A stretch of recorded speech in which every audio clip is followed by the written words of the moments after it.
CNE news में आप सभी का स्वागत है और अब लेते हैं खबर विशेष की ये खबर।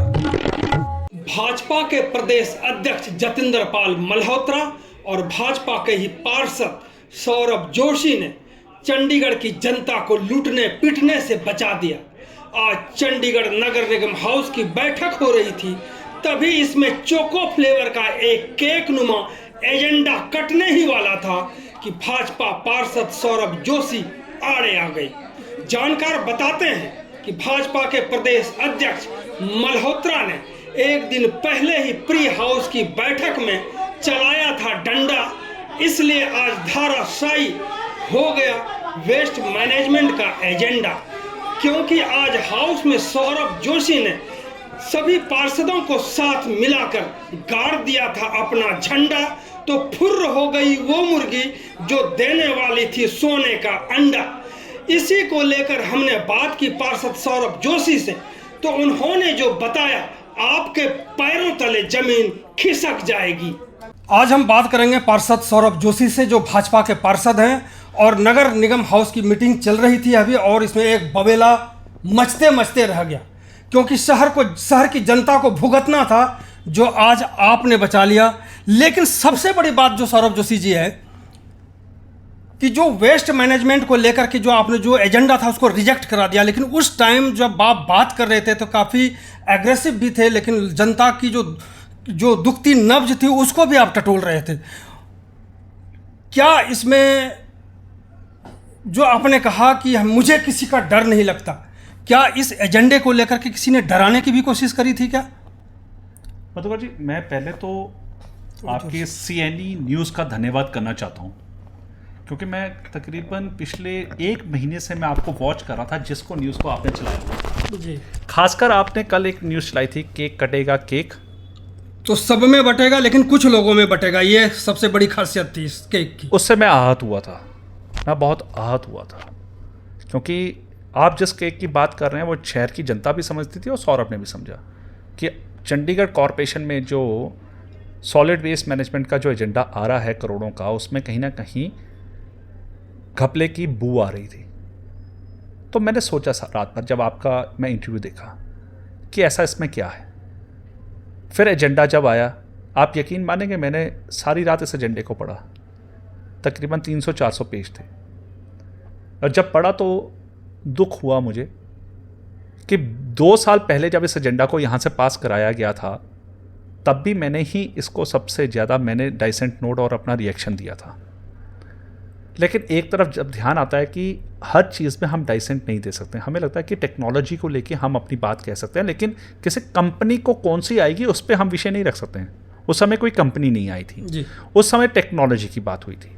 क्या हुआ था कि वेस्ट से company compressed natural gas CNG बनाए, और मैंने उस समय भी कहा था कि CNG की बसेस तो चंडीगढ़ शहर में चलती ही नहीं है जी। चंडीगढ़ में इलेक्ट्रिक की बसें बढ़ाने में लगे हुए हैं। CTU की आप देखिए आए दिन आता है, हर साल 60-65 बसें ली जाती हैं इलेक्ट्रिक बसेस। और हमारे वैसे भी गडकरी जी ने तो बसेस का तो कंसेप्ट पूरे थ्रू आउट इंडिया में लाना शुरू कर दिया, व्हीकल्स का लाना शुरू कर दिया है। तो हम CNG की तरफ क्यों जा रहे हैं? हमें तो बिजली की ज़रूरत है, और तो और शहर में कोई दरिया भी नहीं है जिसके माध्यम से बिजली उत्पादन हो सके। तो हमें वेस्ट से बिजली का उत्पादन करने वाली टेक्नोलॉजी को लाना चाहिए, जो 2 साल पहले मैंने इस बात पे रखा था जी। और उसमें कुछ ऐसी टर्म्स एंड कंडीशन थी जिसके मैं बहुत खिलाफ था। वो था VGF वाला, जिसमें उन्होंने 80 करोड़ VGF, जो एक सब्सिडी कह सकते हैं आप, कि कंपनी आएगी, कंपनी को आते ही आप 1 साल के अंदर 80 करोड़ दे देंगे ताकि वो प्लांट एंड मशीनरी लगाए। तो मुझे ये नहीं समझ आया था कि 80 करोड़ भी आप उसको 1 साल के अंदर दे रहे हैं, और आप उसको जो ज़मीन दे रहे हैं वो 1 रुपये में दे रहे हैं।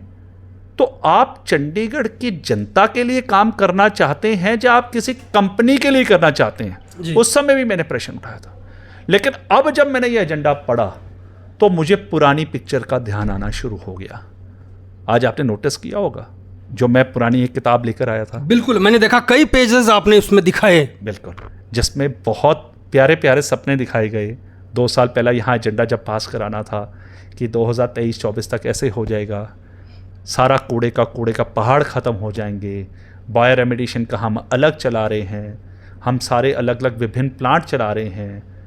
अब मुझे समझ नहीं आया कि अगर आपने 3 साल पहले जो हमें एजेंडा दिखाया था, जो आपने बुकलेट बनाई थी, धरातल पे तो वो आज कुछ भी नहीं है। डड्डू माजरा के निवासी तो मर रहे हैं। आपको पता है कि उनके आने वाली पीढ़ियों को आप क्या दे रहे हैं?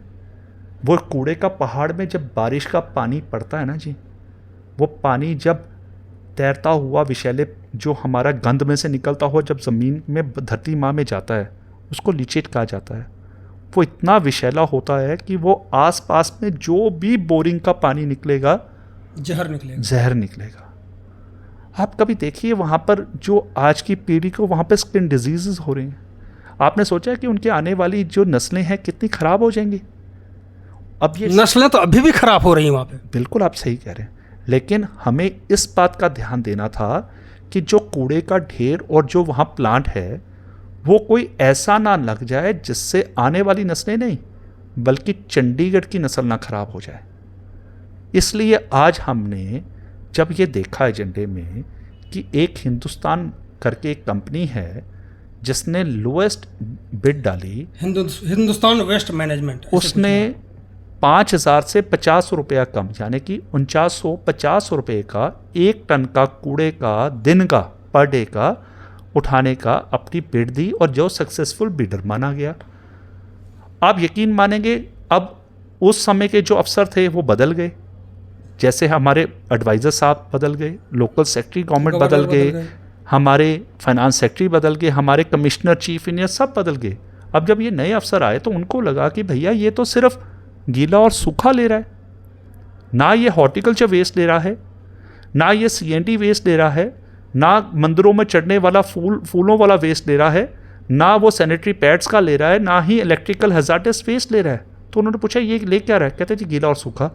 तो उन्होंने बोला गाड़ियाँ कौन सी होंगी गार्बेज की? वो कहते जी वो MC की हैं 470 गाड़ियाँ, वो MC खर्चा करेगा। सेग्रीगेट भी MC के वो door to door garbage collector करेंगे और MRF सेंटर में भी जो है वो MC चलाएगा, CND वेस्ट प्लांट भी MC चलाएगा। MRF सेंटर भी आपका ही है? हमारा है। CND वेस्ट प्लांट हमारा है, फूलों से बनने वाली अगरबत्तियां प्लांट भी हमारा है, सब कुछ हमारा है।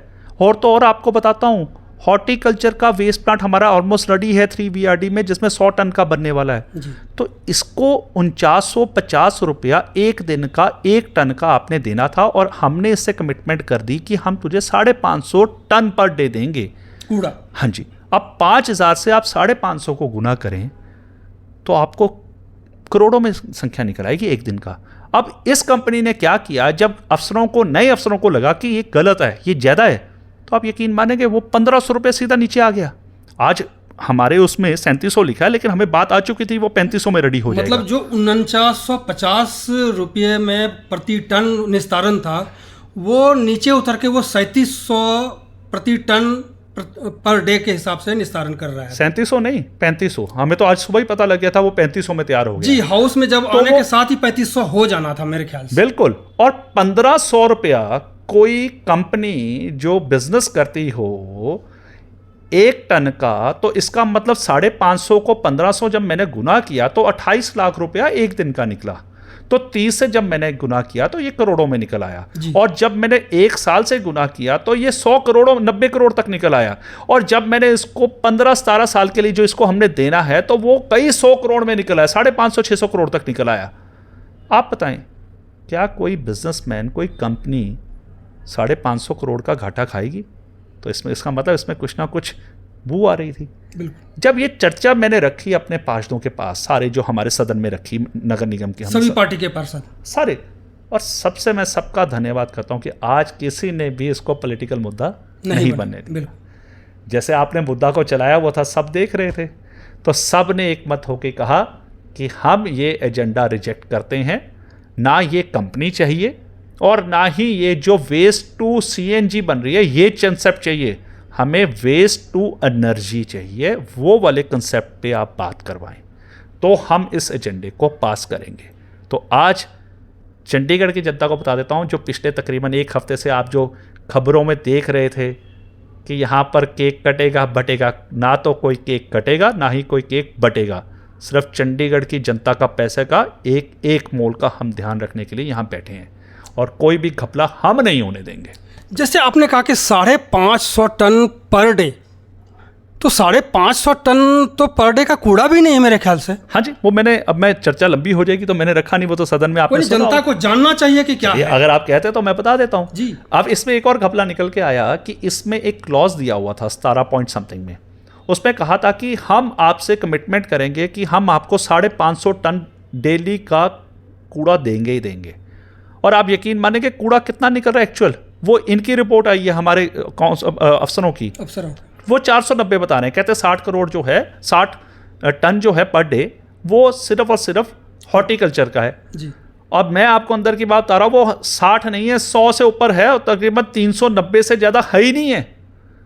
तो मतलब 160 मतलब पहले ही खत्म हो गया। आप 150 टन पर डे तो एक दिन का, मतलब वो कम देंगे हम उनको। अब जब हम उनको 550 से 150 कम देंगे तो उसमें एक क्लॉज है एग्रीमेंट में। वो क्या है कि 150 का 160 का जो 50%, यानी कि 160 टन पर डे का 50% 80 टन पर डे हो जाएगा, उसका पैसा एज पेनल्टी कॉरपोरेशन देगी कि वो कम कूड़ा दे रही है। तो 80 को टन पर डे को अगर आप एक दिन में अगर उसको करें 550 से गुना, तो आप लगा लीजिए दिन का कितना हो गया, कई करोड़ों में। और आप महीने का सोचो 17 साल का, तो मतलब वो कूड़ा हम कम दे रहे हैं, हम उसको सिर्फ पेनल्टी दे रहे हैं, सुखी कमाई।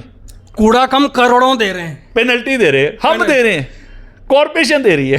तो सौरभ जी, सबसे जो और एक सवाल उभर के आता है कि जब पहले ही चर्चाएं हो चुकी थी, और मुझे लगता है कि मैं खुद इस चीज़ पर मेरा ध्यान था, करीब 15-20 दिन से मैं नज़र गड़ाए हुए था, इसको एजेंडा लाने का फिर मतलब क्या था, कौन, क्योंकि कुछ लोगों के चेहरे झुलसे हुए हैं जैसा मुझे लग रहा है, तो आखिर वो कौन लोग हैं जो इस एजेंडे को पास करवाने की कोशिश में थे।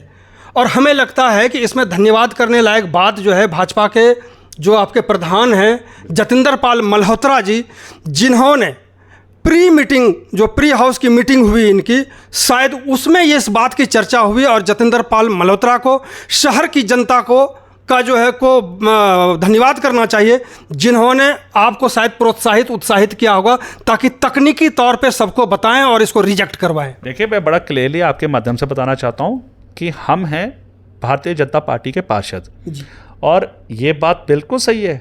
हमें रिजेक्ट करने के लिए हमारे अध्यक्ष जी ने ही कहा है कि मैं कोई करप्शन के बारे में ज़ीरो टॉलरेंस है बीजेपी की, और उन्होंने कहा था कि ये रिजेक्ट होना चाहिए, और ये रिजेक्ट पूरे उस लॉजिक से होना चाहिए जिसमें इसमें घपलेबाजी है वो पूरा उजागर होना चाहिए।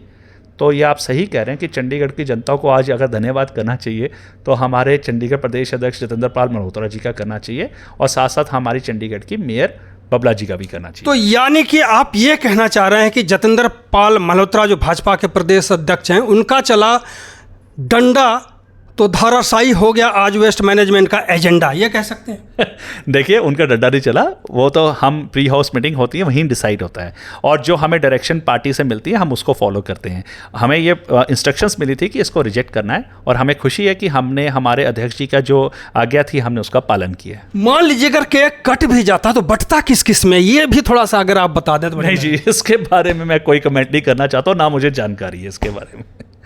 ने केक का आपने भी उदाहरण दिया कि केक हमने चलाया था जरूर, लेकिन केक तो कटने वाला था, ये तो कटते कटते रह गया। मुझे देखो जी, हम तो जन्मदिन का आपका केक कटवा देंगे, हमें तो वही केक पता है, बाकी केक नहीं पता। तो समझ लीजिए कि ये जतिंदर पाल मल्होत्रा जी का जो डंडा था वो प्री हाउस मीटिंग में उन्होंने जानकारी दी सौरभ जी और अन्य पार्षदों को, और उसके बाद ही यह धराशायी एजेंडा हुआ है। निश्चित तौर पर यह जनता के लिए बहुत बड़ी बात है, शहर की जनता के लिए। पार्षदों के लिए क्या है? अरे जनता के लिए तो ठीक। पार्षद बिल्कुल खुश हैं, पार्षदों को भी लग रहा था इसमें बू आ रही है, तभी रिजेक्ट हुआ। भाई साहब, आपने नोटिस नहीं किया, सारे के सारे पार्षद एक मत थे। जब मैंने बात रखी आप सबने हाथ उठाया नहीं उठाया, बिल्कुल उठाया, तो इसका मतलब सारे पार्षद इस बात को लेके एक मत थे। तो कोई करप्शन को कोई जीरो टॉलरेंस थी, जो आज एक मत में हमें सदन में नजर आया।